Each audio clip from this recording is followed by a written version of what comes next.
The River Realms, they call it.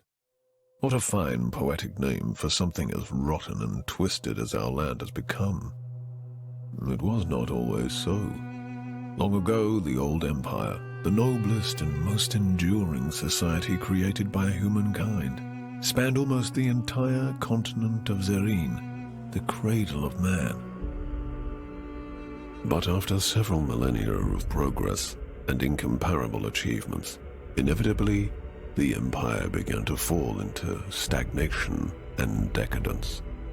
Desperately holding on to their privileges and resisting change while trying to avert the collapse of the realm, the emperor and his theocracy took to measures that were worthy of true despots in cruelty.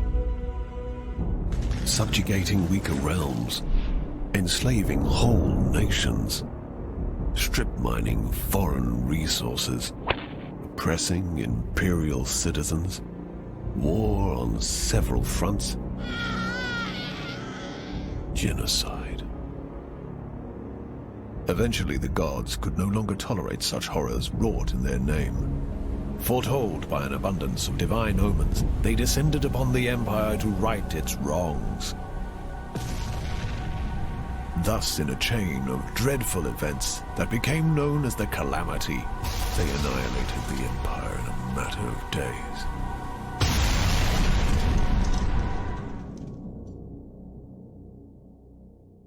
The gods then finally saw what they had done in their anger and confusion.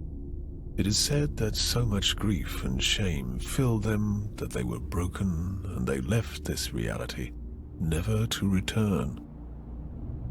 The continent and its inhabitants seemed dead, but at length survivors began to crawl out of their hiding holes and faced a land that no longer welcomed them. Arcane anomalies, the fallout of the Calamity, now riddled the continent, and people realized that they had to share their new home with changed and twisted creatures.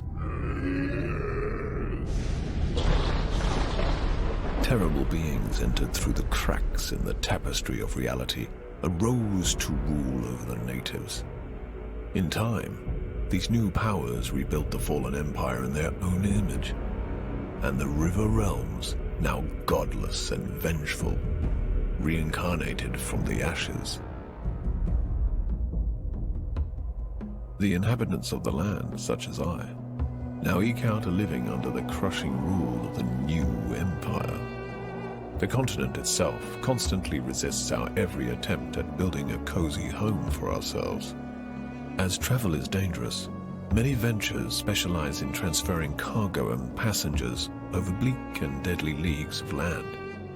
Others try to take everything of value from said travelers, or attempt to find buried treasures among the ruins of the old empire. The leaders of the endeavors are, some say, the bravest men and women of the River Realms. Such a leader is called a VAGRUS.